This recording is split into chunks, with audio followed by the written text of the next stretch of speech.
So I got this leatherman signal second hand.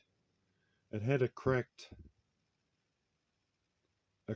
ferrocene rod, so I got and it didn't have a sharpener. So I've got some parts for the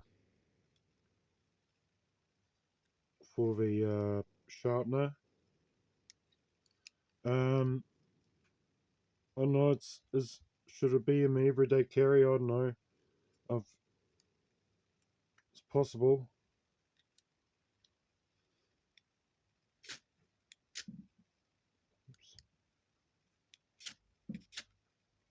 Could be a possible everyday carry survival kit.